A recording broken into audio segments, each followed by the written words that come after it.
Hello everyone, Xandero Gaming coming at y'all with another video, and in today's video we are going to do a Magic the Gathering Final Fantasy Market Watch. Now, Final Fantasy has been out for a moment now, and Edge of Eternities is also out now, so I think now is a good time to go and check out what the top 10 singles are in Final Fantasy. Now, I am only going to do base rarity sets. I am not, base rarities of these cards. I'm not trying to do any foilings or extended arts or anything like that, just the base versions of the top 10 cards in Final Fantasy. And everyone should be glad to know that a lot of these cards have dropped in price big time in the last month, and I do think that most of the cards are very affordable, but the 10 top singles in Final Fantasy Magic the Gathering set are: number 1, Vivv or Nichie. Initiate. Everyone says this word a little bit different. I like to say Ornitier, but everyone is a little bit different. Vivv is definitely a standout in the set.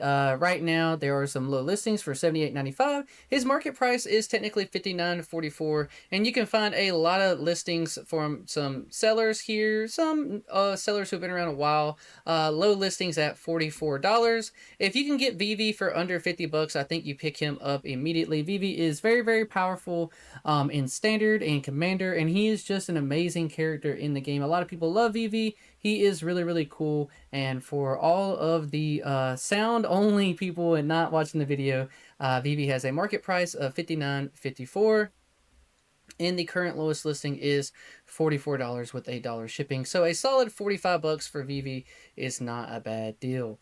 Coming up in second place is going to be the most famous weapon in all of Final Fantasy, but spoilers, if you don't play the games, it's not actually a very powerful weapon. It is just very iconic. The Buster Sword is in second place right now with a market price of $48.08. This card has been all over the place. Pre-sales, you can see here, being at $46. Some highs that it sold for were up in 52, around those price ranges. Pre-selling at $77 really. So this card has been all over the place, but it is very, very powerful, and it is just such an iconic card and a weapon in the game.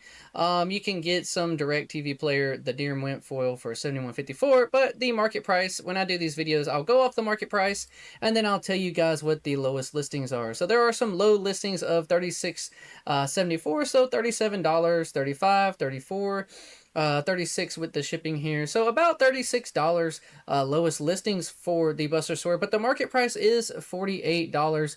And when I traded for this card, it was 55 still. I thought it going to 50 was a solid deal for me. So to be honest, if you can get it anything less than 50, it's really good, but there are a lot of low listings on here in the high 30s, showing that the card is going down a little bit in the last just week or two. A lot of people have sold for the 50s, and now we are seeing a lot of listings just dropping and dropping and dropping. And I do think the price of this card will keep going down, as well as Vivv, but they will stay the two most expensive cards in the game. Like I said, for standard play, for commander, they are both amazing cards. The Buster Sword just being a very generic equipment in any equipment-based deck. Playing cards for free is OP, right? And the Buster Sword lets you do that, which is really, really fun. So coming up in third place, I was very surprised about this one, to be honest. I'm going to go through my Final Fantasy stuff that I have over here and see how many copies of this card I actually have, because I did not know that Starting Town was so expensive. Now, I really only play Commander. I don't keep up with the other game types as much, and y'all know I am new to making Magic content, but I am obsessed with Final Fantasy, right? When I joke around with people, I tell them I am playing Final Fantasy, not Magic the Gathering, but I have like 12 Final Fantasy decks. I think about 8 of them are pretty functional right now. I need to work on the rest of them, but getting back to the topic, Starting Town, it has a market price of $42.42, so $42 to $43 on this. There's some low listings around $30 on here from sellers with no reviews, different sales, 0 reviews. The card has dropped down to low totals of 14, and you've seen it spike back up. I would assume that that means that it has seen a lot of play in a lot of decks. I know that the Wandering Minstrel has been a popular deck, has been popping off, but if you don't know what Starting Town does, some of these more obscure things that pop up on the list, this is probably only one I really need to go over, but it is a land slash town, so you can search it with the town cards that are in the Final Fantasy set, and it says this land enters tapped unless it's your first, second, or third turn of the game. So you get to immediately play this down. It will tap for a colorless, or you can tap and pay 1 life to add 1 mana of any color. So you can pay the life on turn 1, 2, or 3 of the game, and it really is just so powerful seeing this card in the game.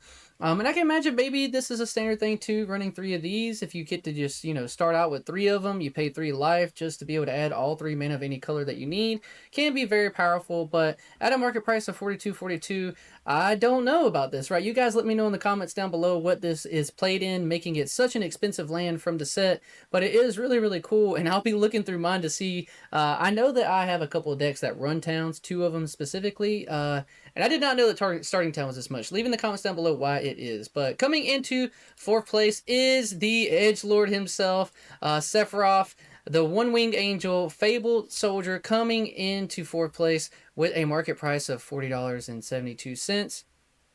Sephiroth is really, really cool. It is a sacrifice outlet deck. You get to, whenever Sephiroth enters or attacks, you may sacrifice another creature. If you do, draw a card.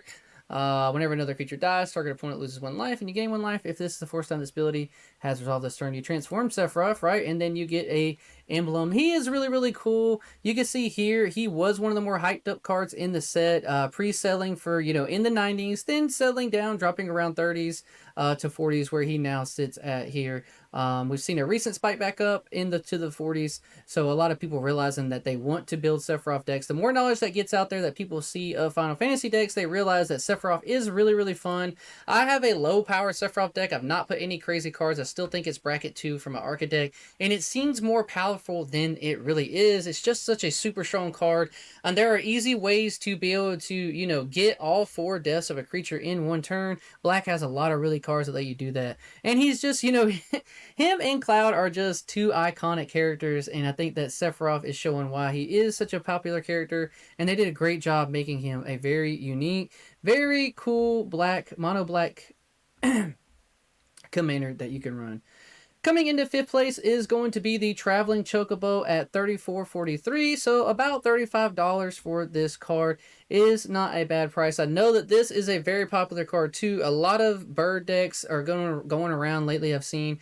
You can see in the last month, it has dropped down to 26 and spiking back up into the 30s to mid-30s, and just over the last couple months, you see it pre-selling at about $50, dropping down to a low of 26, back up to 40, and now stabilizing in the mid-30s. There are some low listings for $30 on here. Maybe grab some of these up if you really want to. I think if you get this card for less than $30, the Traveling Chocobo at the base rarity, that's a good steal. I can see this probably settling around a $25, $30 card.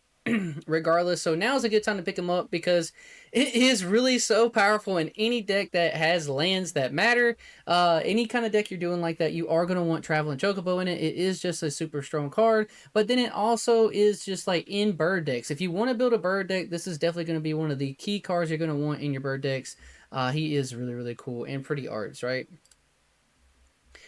1, 2, 3, 4, 5. So coming into 6th place is Cloud, right? Finally a Cloud on the list. Kind of surprising to see him this low. I thought Cloud would be a little bit higher up, but especially since this Cloud, the Midgar Mercenary, 2 planes to be able to activate it. So not a generic source of mana. You have to have 2 white on the board to be able to play this guy. So if you're playing against this, make sure your opponents have that, by the way. I've seen a couple people misplay, trying to play him out, and I'm like, no, no, no.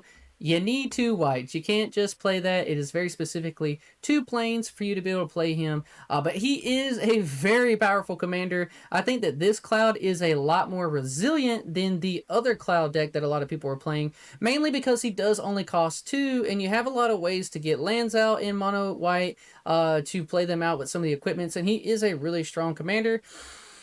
Market price at $32.44. You see a near mint foil listed here for $45. Some low listings in the low 20s down here. Just one of one first time sellers on here, just to make sure I make that note. For the history on the card, you can see on the release, it was pre-release, it was selling at $50. We've seen it drop as low as 20 and spike back up to 47. And now we see him settling along where he's at now in the low 30s.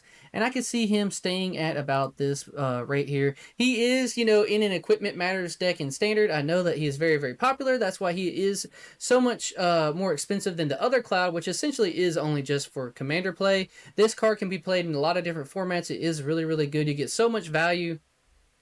Being able to search your library for any equipment that you want is so versatile and is so good, and it just is whenever he enters, right? So you can blink this guy, get his effect again, get some more equipments in. He is super powerful, and I love the art on Cloud Migger Mercenary. Once again, to state, the market price for him is $32.44. I think if you pick this card up at anything lower than 30, that's a good deal. So I would pick them up now. I could see this being one of the few cards later, like him, Sephro, and Vivv being key cards later as, you know, the set goes on, that people are going to want to keep getting, being very versatile cards. I keep losing my count. 1, 2, 3, 4, 5, 6. So we're going to 7th place. It is going to be our first summon on the list, and it is going to be Summon Bahamut. It is just any generic 9 mana to play this out, so it's very versatile. You can throw it in any deck that you absolutely want to, and it will make an impact. You can see here, direct by TCG Player, it shows a listing at $24.77, but the market price for Summon Bahamut is $25.85, so about $26. Recent sales of $24, showing that that is the lowest listing for the card, 24. So that market is very established. There's not really much leeway in this. You're not getting this card for anything cheaper than $24, $25 with shipping. So if you've been waiting on Bahamut to fall, which I was before I picked mine up too, I picked my last one up for $25. It's going to settle there. I think Bahamut is just so powerful, very generic, being able to destroy up to, you know, any non-land permanent for the first 2 plays. So it comes in, it's a 9/9 with flying. You get to destroy something. Next turn, you destroy another thing again. It has draw power, and then the Mega Flare ability. He is one of the ultimate summons in the game, so it makes a lot of sense why he is such a powerful card in here too. I'm glad they gave him the respect. Just to kind of go over the history of it, we've seen it sell in the pre-release stages at about $40, and then on release coming out in the 20s, and then like technically going up, right? Like going to a low of 21, dipping down to, you know, nothing less than 23 in the last month.